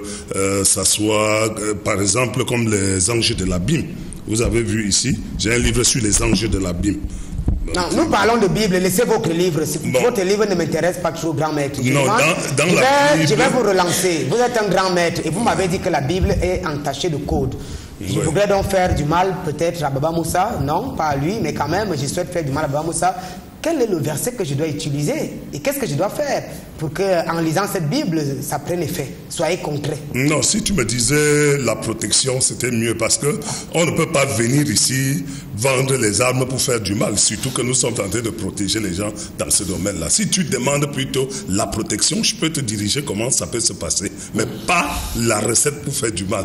Moi, je ne serais pas d'accord parce que celui qui va prendre ça pour aller utiliser dans le côté négatif, moi-même qui donne ce secret, je fais partie de ça. Monsieur le Jésus-Christien, voilà que le grand maître nous protège ici. Nous souhaitons quand même questionner la force ou même la charge archétypale des mots qui se situent dans la Bible. Il paraît que les mots ne sont pas seulement les mots, mais peuvent être le mal. Oui, je vous remercie de me donner la parole à ce sujet. Et j'admire en quelque sorte le réflexe du grand maître parce que quand il dit qu'effectivement il ne s'agit pas pour lui de donner des formules qui peuvent nuire, je lui suis reconnaissant parce qu'effectivement un spirituel qui se préoccupe de tuer, qui se préoccupe de faire du mal, ne le serait pas. Donc, je reviens rapidement à ce que vous m'avez posé comme question pour dire qu'il y a une charge, effectivement, une charge énergétique énorme. Et je voulais signaler en passant que la Bible elle-même se présente un peu comme une auberge espagnole. Hein. Ça signifie que vous n'amenez que ce que vous n'en repartez qu'avec ce que vous avez amené. En fait, qu'est-ce que je veux dire par là? J'ai, dans l'enfance, été témoin de certaines pratiques que des gars faisaient, nous, mes camarades. Quand il s'agissait de retrouver le voleur, on utilisait une clé et puis une Bible. Vous voyez que ça fonctionnait. Mais en même temps, cette Bible, quand tout le monde peut utiliser, peut justement s'élever jusqu'à une utilisation spirituelle. Et moi qui me revendique spiritualiste, je ne peux jamais m'intéresser aux pratiques très basses, celles qui consistent à retrouver le voleur, mais je m'intéresse à la capacité de la Bible à libérer l'âme que je porte. Est-ce que je peux comprendre par là que la même Bible peut être utilisée pour foudroyer et en même temps arranger? Ça c'est clair. Ça c'est clair parce que ce qui est important, c'est l'intention que vous avez. Vous savez, la Bible n'est qu'un support. Ce qui est important, c'est le mental de l'individu. Ce qui est important, c'est la volonté que vous appliquez à un objet. Et pour cela, vous n'avez pas besoin d'utiliser la Bible. Vous pouvez utiliser n'importe quel texte. Vous pouvez prononcer n'importe quelle parole. Le sorcier au village n'a pas de Bible. Et on pourrait dire le guérisseur. Le guérisseur n'utilise pas de Bible. Il utilise le livre par excellence. J'allais dire l'outil par excellence de la magie qui est la parole. Alors ici, vous êtes assez subtil, assez fin. Parlez-nous de votre Bible invisible. Moi, je voudrais avoir un exemplaire de cette Bible invisible. En fait, vous êtes déjà héritier de cette Bible invisible. Par quelle alchimie? C'est un trésor qui appartient à l'humanité. Simplement, il faut s'ouvrir intérieurement, et c'est ça le sens de l'initiation. Ça signifie se relier progressivement à cette Bible invisible, qui fait que ce que vous verrez par écrit sera la confirmation de ce que vous-même vous avez perçu intérieurement. Alors, monsieur le Jésus-Christien, jusqu'ici, vous n'êtes pas très correct, hein, puisque à vous entendre parler, tout est rose. Vous êtes d'accord avec les prêtres et les pasteurs. Pourtant, vous dites qu'Adam et Ève n'ont jamais existé. Oui, Adam. Mais vous avez quand même la Bible qui est posée chez vous. D'accord. Ça m'amène justement à évoquer une question que vous avez abordée au début de l'émission, celle des clés. Quand à la Rose, quand nous parlons des clés pour lire la Bible, il ne s'agit pas des clés pour utiliser des sommes ou quoi que ce soit, c'est des clés de compréhension. Quand je vois Adam, ça renvoie à quoi? Quand je vois Ève, quand je vois Marie, ça renvoie à quoi? Il faudrait que je sois justement initié au langage ésotérique qui fait que chaque fois que je vois le mot Marie, je sais à quoi ça renvoie en moi. Alors, en fait, comme personnage historique? Mais non, Adam n'aura jamais été un personnage historique. Enfin, je ne suis pas le seul à le dire. Le pape, probablement en empruntant à la rhétorique rosicrucienne, a dit dernièrement qu'il n'y avait pas de personnage historique appelé Adam et Ève. le pape François, que je cite. Donc vous voyez qu'à la suite de ce que la Rose-Croix a dit depuis des années, et pour les choses pour lesquelles la Rose-Croix a été combattue, la Rose-Croix a été qualifiée d'hérétique, ou encore les héritiers de la Rose-Croix, par exemple les Cathares qui ont été brûlés au sud de la France, ont été brûlés parce qu'ils disaient que les personnages bibliques n'étaient que des symboles. Ils ont été brûlés, ils ont été combattus. Mais maintenant vient un pape qui vient confirmer les thèses rosicruciennes. On peut dire que la vérité s'approche à grands pas de l'humanité. Merci. Imam Baba Moussa, l'heure est grave. Des révélations sont faites et la Bible nous annonçait derrière cela qu'au dernier jour, on aura des hommes au langage flatteur et séducteur. La Bible, les codes, l'existence des premiers individus, la Rose-Croix n'est pas d'accord. Bon, moi je crois que il y a là un paradoxe que de considérer la Bible comme le livre de chevet et justement de nier l'existence historique d'Adam et Ève, parce que ce soit la Bible, que ce soit le Coran, n'est-ce pas, il parle de l'existence historique d'Adam et Ève. Mais maintenant, ce qui concerne le pape, mais il ne faut pas perdre de vue, c'est qu'il y a des prêtres qui sont en même temps rosicruciens, qu'il y a des évêques qui sont en même temps rosicruciens. Il a sorti simplement sa vraie face pour montrer que, justement, en tant que peut-être quelque part rosicrucien, il conforte la position selon laquelle Adam et Ève n'ont pas existé. Et moi, je crois qu'en ce qui concerne les autres chrétiens, ce pape devait être excommunié. On devait excommunier ce pape parce que justement, ce pape, il est en train de remettre en cause même, n'est-ce pas, les dogmes du christianisme. Moi, je ne suis pas chrétien, mais je sais quand même que les chrétiens, tous les chrétiens, toute tendance qu'on vous dit, croient que Adam et Ève ont existé. Si quelqu'un veut nous dire aujourd'hui qu'Adam et Ève n'ont pas existé, et que ce qu'il dit corrobore avec ce qu'ont dit les rosicruciens, ça veut dire quelque part, il était en train de se cacher, mais il s'est dévoilé. Alors, votre lecture sur cette deuxième Bible, la Bible invisible, avez-vous déjà entendu parler? Bon, j'ai déjà entendu, n'est-ce pas, toujours par les rosicruciens d'or, qui ont souvent parlé de la Bible invisible, particulièrement M. Zidio, M. Emini, qui a souvent parlé de la Bible invisible. Bon, tout à l'heure, le rosicrucien semblait dire qu'il y avait une contradiction dans ce que moi j'ai dit. Bon, mais j'ai dit, est-ce qu'il a une possibilité de me prouver que la Bible invisible existe? Il n'y a pas une possibilité, puisque lui-même, il ne la voit pas. Moi, je ne peux pas la voir, parce qu'elle est invisible. Hein? Il dit qu'il faut être initié. Bon, est-ce que lorsqu'on est initié, on la voit? Lorsqu'on est initié, on la voit. Parce que quand on dit invisible, ça veut dire que initié ou pas initié, on ne la voit pas. Et donc, il n'y a aucune preuve qui peut nous montrer, n'est-ce pas, que cette Bible invisible existe. Et si même elle existait, est-ce qu'elle est, n'est-ce pas, sous la forme de la Torah, qui a 76 livres, ou sous la forme de la Bible de Jérusalem, qui a 73 livres, ou sous la forme, n'est-ce pas, de Luc II, qui a 66 et autres? C'est laquelle, la Bible invisible, n'est-ce pas, incarne laquelle de ces Bibles-là? Alors on ne sait pas. Ou bien c'est celle qu'eux-mêmes ont choisie, la Bible de Louis II. Alors on se pose la question. Donc moi je peux dire... Alors lorsque Satan partait tenter Jésus au désert, il a utilisé quelle Bible? Ou bien le passage est tiré, voilà, vous qui êtes spécialiste des Bibles, était tiré de quelle Bible? Bon, moi je vous ai dit ici que je vais être pragmatique, je ne veux pas, n'est-ce pas, dire des choses que je ne maîtrise pas, parce que justement ça fait partie du domaine de ce que nous appelons le ghaib, c'est le mystère des choses cachées, parce que je n'ai pas vu. Je n'ai pas vu, mais je sais simplement que du point de vue de la Bible, on dit qu'il a tenté Jésus-Christ. Il a utilisé des versets, je ne sais pas de quelle Bible il a pris, parce que ça je ne sais pas vraiment, il faut le reconnaître. Merci. On va se rapprocher du docteur Abana, c'est un grand mystique aussi. Peut-être, Mamba Moussa, il faudrait vous rapprocher de ceux qui disent que vous avez besoin d'une initiation pour comprendre les mystères. Alors, docteur Abana, commençons par le premier livre de la Genèse. Au commencement. Genèse veut dire commencement. Alors ici, on s'interroge, commencement de quoi? C'est ça que je dis qu'il faut que les gens prennent beaucoup de dispositions quand ils sont en train de lire cette Bible. Elle est ésotérique parce que d'abord, Dieu dit, je crois dans Genèse 1, verset 26 à 27, créons l'homme à notre image. Il le créa homme et femme. Mais quand vous avancez maintenant à Genèse 2, vous voyez que Dieu a créé l'homme là-bas des poussières. Donc il y a d'abord deux créations d'Adam.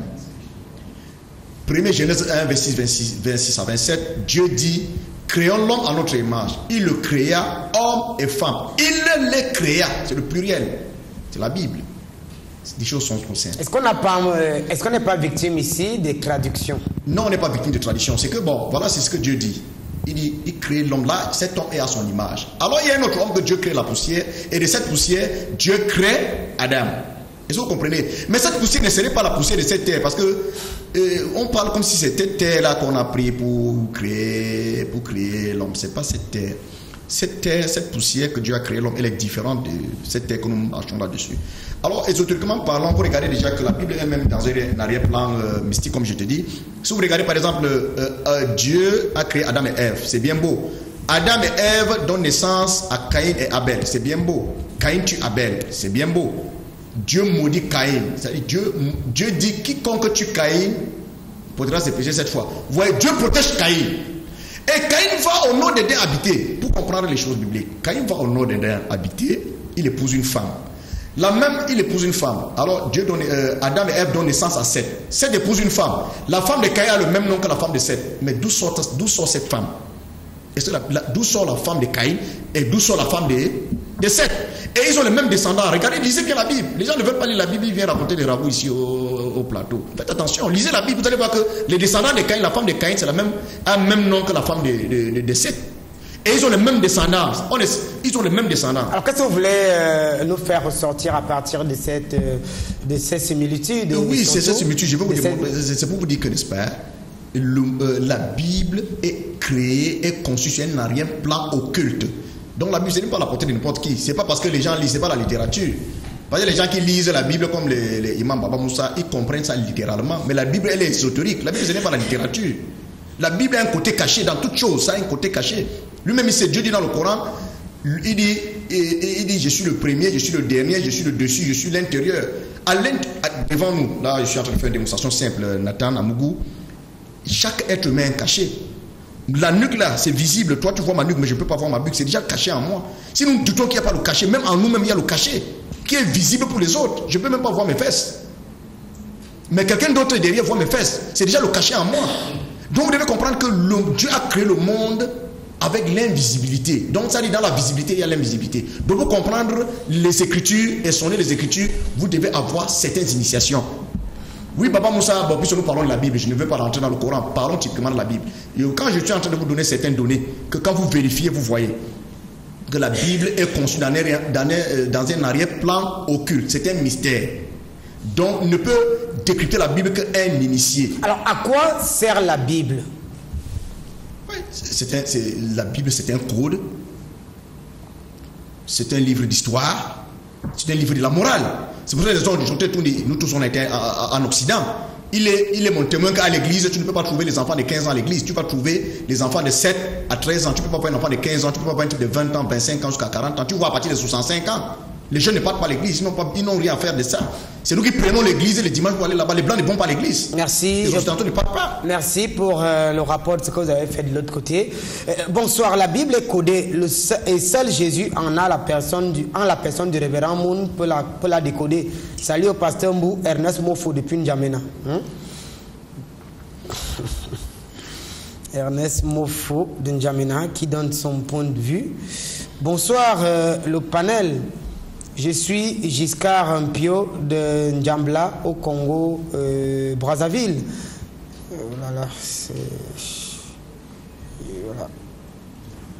Je suis Giscard Mpio de N'Djambala au Congo Brazzaville. Je vous dis que j'ai un frère moniste. Il est devenu comme un possédé. Nous cherchons à le sortir de là. Voilà. Voilà, monsieur le moniste est là, il comprend. J'ose croire que ce n'est pas le cas. Je voudrais exactement savoir que signifie la Bible. Et pourrons-nous parler des Bibles de Satan et des Corans et des Bibles? Notre ami du Gabon a les préoccupations multiples en même temps. Bonsoir le King. Bon boulot à toi. Quand je vois des noirs qui défendent la Bible, le Coran, j'ai honte. Si vous prenez un noir, un blanc, un arabe et un chinois, demandez au blanc, lui est chrétien, l'arabe musulman, le chinois Bouddha et le noir à lui seul chrétien, musulman, Bouddha. Donc arrêtons de défendre les religions des autres. Monsieur Nombré depuis le Burkina Faso. On dit bonsoir au fan club du Sans Tabou au Burkina Faso qui regarde allègrement cette émission tous les jeudis. Du courage, King Nathan. Est-ce que le Graal est une Bible, monsieur le Jésus-Chrétien? C'est une question posée. Bonsoir. La Bible est profanée parce qu'elle est vérité contrairement aux autres, parce que Satan sait que les autres livres sont sans importance. Michel de Malabo. On va un temps soit peu s'arrêter là, puisqu'il nous reste très peu de temps. Je voudrais savoir, les Rosicruciens qui ouvrent une grosse Bible, est-ce que ce n'est pas un appât pour attraper les chrétiens à la quête de la lumière? À quoi vous sert la Bible, monsieur le Rosicrucien? La Bible est un concentré d'énergie positive qui permettent effectivement d'attirer en un lieu précis, notamment le temple, des forces qui proviennent essentiellement du royaume divin. Parce que le Rosicrucien ne travaille pas avec les forces de ce monde, ni avec les ondines, ni avec les elfes, ni avec les djinns. Le Rosicrucien travaille avec les forces de la patrie divine, les forces du royaume divin. Attendez, est-ce que nous parlons du même royaume divin? Le chrétien dit que tous ses espoirs sont fondés auprès du Père, au royaume céleste. Est-ce que c'est de la même chose que vous parlez? Nous ne parlons pas de la même chose parce que pour lui, le royaume divin, c'est après les nuages. Donc forcément, nous ne parlons pas de la même chose. Mais dans son essence, le christianisme ne parle que du royaume divin. Et pour nous, nous disons, pour aller au royaume divin, il faut rentrer en soi, parce que c'est en soi qu'il y a, on pourrait dire, la plateforme qui permet de s'élever. C'est en soi qu'il y a l'aéroport qui permet d'aller au royaume divin. Donc, pendant que l'un l'attend après les nuages, nous fondons tout sur le voyage que nous faisons en nous. Et quand nous disons être initié, ça signifie la capacité que nous avons à voyager à l'intérieur de nous-mêmes pour aller explorer la dimension divine qui y réside. Imam Baba Moussa, voyager à l'intérieur de nous-mêmes, c'est le chrétien qui nous dit à travers la Bible invisible, il a ses codes. Bon, voyager à l'intérieur de lui-même, je ne sais pas. Je ne sais pas s'il a déjà voyagé à l'intérieur de lui-même, qui me dit comment est son intestin, qui me dit comment est formé son cœur, qui me dit comment est formé, je ne sais pas, son cerveau. Il ne peut pas me le dire, il n'a jamais vu le cerveau, il n'a jamais vu son intestin, il n'a jamais vu son cœur, il n'a jamais vu, peut-être au travers d'une machine. Mais parler, ça c'est une façon, n'est-ce pas, je ne sais pas, c'est-à-dire d'abrutir les gens que de penser qu'on voyage à l'intérieur de soi. On voyage à l'intérieur de soi. Comment? Merci. C'est une autre question. Il nous reste 2 minutes. Alors, avec vous, docteur Abana, vous avez 15 secondes pour parler, bien sûr, de la Bible. On y reviendra abondamment dans nos prochaines éditions. Oui, nous avons essayé de crypter, vous dites c'est une réalité. Je suis d'avis avec le Rosicrucien, voyage à l'intérieur de soi. Moi, je suis un expert en armation. Si Baba Moussa peut-être ne connaît pas que l'être humain a la capacité de voyager à l'intérieur, on appelle ça le moi intérieur. Ça, c'est l'ésotérisme. Il ne faut pas comparaître l'ésotérisme avec la littérature. On saura comment est-ce qu'on fait à travers la Bible la semaine prochaine. Grand-maître El Hadj Hamidou Fakir. Oui, moi j'utilise les clés de la Bible. Je sais que la Bible, d'abord, spirituellement, m'aide beaucoup parce que j'ai les clés. Qui est un initié, quand il a ça, il peut tout faire. Parce que vous avez vu ces clés devant moi. Je remercie également, il y a nos frères de l'Afrique de l'Ouest là qui ont parlé. Nous sommes des Africains. Je crois, Nathan, tu as oublié de me poser la question aujourd'hui. On y reviendra jeudi, rassurez-vous. Alors, monsieur le Rosicrucien, dimanche, bien sûr, du côté de la rue Cazenègre, vous parlerez de la Bible et de la couture de la Bible. Oui, nous parlons de la Bible et de son rapport avec la Rose-Croix. Ça signifie qu'est-ce que la Rose-Croix, qu'est-ce que la Bible, comment un Rosicrucien peut-il se permettre de parler de la Bible. Et ce ne sera pas un cours doctoral parce que pour nous, il s'agira que l'ensemble de ceux qui sont en recherche puissent venir partager les fruits de leur recherche. Parce que nous pensons qu'il est important de savoir ce que c'est que la Bible et en même temps savoir que la Bible n'appartient à personne. Voilà. Merci. C'est ici que prend fin cette autre aventure cognitive au cœur de l'inconnu. L'émission, c'est Sans Tabou pour ceux qui ont regardé pour la toute première fois. Elle passe tous les jeudis lorsqu'il est 21h, 22h30. La rediffusion de cette grosse production est prévue vendredi, 13h du Cameroun. Et la même émission passe sur Satellite FM, une radio à Yaoundé au Cameroun, au 96.5. Excellente suite des programmes sur Vision 4 Télévision et surtout demain à 21h, une autre production, Ernest Obama, dans le cadre de Décryptage.